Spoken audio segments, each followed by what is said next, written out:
بسم اللہ الرحمن الرحیم۔ السلام علیکم۔ بعثت سے 2 سال پہلے حارث بن ابی زرار کے ہاں ایک بیٹی نے جنم لیا جس کا نام برہ رکھا گیا۔ برہ پہلے دن سے ہی حسن بے مثال رکھتی تھی، جو بھی ایک بار دیکھ لیتا نظریں ہٹا نہیں پاتا تھا۔ حارث بن ابی زرار بن مستلق کا سردار تھا۔ برہ جیسے جیسے جوان ہوتی جا رہی تھی، اس کے حسن میں نکھار آتا جا رہا تھا۔ یہ والدین کی خوب لاڈلی تھی، منہ سے جو کہہ دیتی والدین فوراً پورا کرتے تھے۔ وقت بڑی تیزی سے برہ کو بلوغت کی سرحدوں پر لے جا رہا تھا، اور پھر وہ ایک دن بلوغت کی سرحد پر پہنچ کر اس کو عبور کر گئی۔ اب والدین کو اس کی شادی کی فکر ہونے لگی۔ برہ اس قابل ہو چکی تھی کہ اب اس کی شادی کر دی جائے۔ انہی دنوں جب حارث بن زرار اور اس کی بیوی دونوں بیٹھے یہی باتیں کر رہے تھے، قبیلے کا ایک مشہور شخص صفوان آ گیا، جس نے ان سے اپنے بیٹے مصافہ کے لیے برہ کو مانگ لیا۔ دونوں ماں باپ بہت خوش ہوئے اور انہوں نے یہ رشتہ برہ کے لیے قبول کر لیا۔ جلد ہی برہ اور مصافہ رشتہ ازدواج میں منسلک ہو گئے۔ کچھ عرصہ تو وہ خوش و خرم زندگی گزارتے رہے۔ پھر ایک دن برہ اپنے خواب گاہ میں آرام کر رہی تھی۔ اس نے ایک خواب دیکھا کہ ایک چاند یثرب کی طرف سے آتا ہے اور آ کر اس کی گود میں اتر جاتا ہے، اور یہ خواب دیکھ کر اٹھ جاتی ہے۔ وہ خواب کے بارے میں سوچنے لگتی ہے کہ اس کی تعبیر کیا ہو سکتی ہے۔ یثرب میں تو اس وقت حضرت محمد صلی اللہ علیہ وآلہ وسلم کا دین عروج پر ہے، تو کیا یہ چاند محمد صلی اللہ علیہ وآلہ وسلم ہے؟ نہیں، میرا قبیلہ، میرا شوہر، میرا پورا خاندان تو حضرت محمد صلی اللہ علیہ وآلہ وسلم کا دشمن ہے۔ یہ کیسے ممکن ہے؟ برہ اس خواب کا ذکر کسی سے نہیں کیا، لیکن دل میں اس نے اس کی کیا تعبیر لی کہ وہ مسکرا دیں۔ جب اگلی صبح اٹھی تو چہرہ جیسے پہلے سے بھی زیادہ حشاش بشاش تھا۔ ان کے شوہر مصافہ نے پوچھا، کیا بات ہے؟ آج تم بہت زیادہ خوش نظر آ رہی ہو۔ برہ نے شوہر کو اصل حقیقت نہ بتائی اور بات کو ٹال دیا۔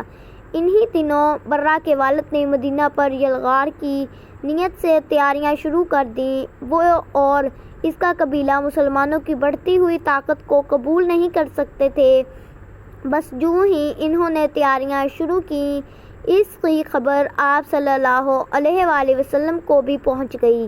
آپ صلی اللہ علیہ وآلہ وسلم نے 1000 مجاہدین کا لشکر تیار کیا اور قبیل مستلق کی طرف روانہ ہوئے۔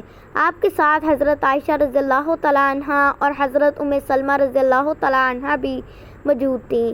دوسری طرف حارث بن زرار کے قبیلے کو جیسے ہی آپ صلی اللہ علیہ وآلہ وسلم کے آنے کی خبر ملی تو انہوں نے راہ فرار اختیار کرنے میں ہی عافیت سمجھی، لیکن قبیلے میں موجود چند لوگوں نے صفیں باندھی اور مسلمانوں کے لشکر پر تیروں کی برسات شروع کر دی۔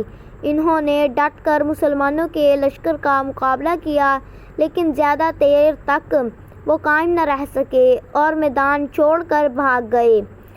ان کے 10 لوگ واصل جہنم ہوئے، جن میں برہ کا شوہر مصافہ بن صفوان بھی تھا، اور 2000 اونٹ اور 5000 بکریاں مال غنیمت میں ملیں، اور 200 گھروں کے کم و بیش 600 بچے مرد اور عورتیں اسیر ہوئے، جن میں سرفہرست قبیلے کے سردار کی بیٹی برہ بھی تھی۔ مجاہدین میں مال غنیمت بانٹ دیا گیا اور قیدیوں کو لوگوں میں تقسیم کر دیا گیا، اور برہ بنت حارث حضرت ثابت بن قیس رضی اللہ تعالیٰ عنہ کے حصے میں آئی۔ برہ نے حضرت ثابت سے کہا کہ میں مکاتبہ بننے کے لیے تیار ہوں، یعنی کہ جو رقم تم اس سے مانگو گے میں دینے کے لیے تیار ہوں، تم مجھے آزاد کر دو۔ حضرت ثابت نے کہا کہ آپ مجھے نواوقیہ سونا دے دیں، لیکن برہ کے پاس اتنا سونا نہیں تھا۔ برہان سوچ میں کیوں نہ ان کے نبی کے پاس اپنی عرض لے کر جاؤں۔ برہ نے یہ سوچا اور در نبی پر جا کر ان کا دروازہ کھٹکھٹایا۔ حضرت عائشہ رضی اللہ تعالیٰ عنہا فرماتی ہیں کہ وہ نہایت حسن و جمیل دوشیزہ تھی کہ نظریں ان پر جم جاتی تھیں۔ جب وہ ہمارے دروازے پر آ کر کھڑی ہوئی تو مجھے بہت بری لگیں، کیونکہ مجھے یقین ہو گیا کہ جب رسول اللہ صلی اللہ علیہ وآلہ وسلم اسے دیکھیں گے تو آپ کو بھی وہ چیز ضرور دکھائی دے گی جو میں نے دیکھ لی ہے۔ چنانچہ وہ کہنے لگی، اے اللہ کے رسول، میں حارث کی بیٹی برہ ہوں، میرا معاملہ آپ صلی اللہ علیہ وآلہ وسلم سے پوشیدہ نہیں، میں نے اپنی آزادی کے لیے قسطیں کروا لی ہیں، میں آپ کے پاس اس لیے آئی ہوں تاکہ آپ میری مدد کریں۔ رسول اللہ صلی اللہ علیہ وآلہ وسلم نے فرمایا کہ تیرا کیا خیال ہے اگر تیرے ساتھ اس سے اچھا معاملہ ہو جائے؟ فرمایا، میں تمہاری قسطیں ادا کروں گا اور تمہارے ساتھ شادی کروں گا۔ برہ کے ذہن میں وہ خواب آیا تو اس نے ایک لمحہ سوچے بغیر کہا، مجھے منظور ہے۔ حضرت عائشہ رضی اللہ تعالیٰ عنہ فرماتی ہیں کہ جب لوگوں کو پتہ چلا کہ حضور اکرم صلی اللہ علیہ وآلہ وسلم نے برہ سے شادی کر لی ہے تو برہ کے قبیلے کے جتنے بھی مرد و خواتین تھے ان سب کو آزاد کر دیا۔ صحابہ کرام رضی اللہ تعالیٰ عنہ کہنے لگے کہ یہ تو آپ صلی اللہ علیہ وآلہ وسلم کے سسرالی رشتہ دار ہیں، یہ غلام کیسے ہو سکتی ہے؟ حضرت عائشہ رضی اللہ تعالیٰ عنہا فرماتی ہیں کہ تو ہم نے اس خاتون سے زیادہ اپنے قبیلے کے لیے بابرکت خاتون نہیں دیکھی، جس کے سبب بنو مستلق کے سینکڑوں گھرانوں میں رہنے والے افراد کو آزادی ملی۔ یعنی رسول اللہ صلی اللہ علیہ وآلہ وسلم کے ہر عمل کے پیچھے کیا راز پوشیدہ ہے، یہ اللہ اور اس کا رسول ہی بہتر جانتے ہیں۔ دوستو، یہ برہ کون تھی؟ آج زمانہ ان کو حضرت جویریہ رضی اللہ تعالیٰ عنہا بنت حضرت حارث رضی اللہ تعالیٰ عنہ کے نام سے کیوں جانتی ہے؟ ایک دوسری روایت میں ہے کہ ام المؤمنین حضرت جویریہ رضی اللہ تعالیٰ عنہ کے والد حضرت خالد بن زرار نے اسلام قبول کر لیا تھا اور آپ صلی اللہ علیہ وآلہ وسلم نے اسے حضرت جویریہ رضی اللہ تعالیٰ عنہ کے لیے نکاح کا پیغام بھیجا تھا۔ اس کے بعد حضرت جویریہ رضی اللہ تعالیٰ عنہ کے تمام بہن بھائی بھی اسلام کی دولت سے مالا مال ہو گئے۔ سیدہ عائشہ رضی اللہ تعالیٰ عنہ فرماتی ہیں کہ جویریہ بڑی شیریں ملیح انداز اور نہایت حسین و جمیل عورت تھیں، جو کوئی دیکھتا فریفتہ ہو جاتا تھا۔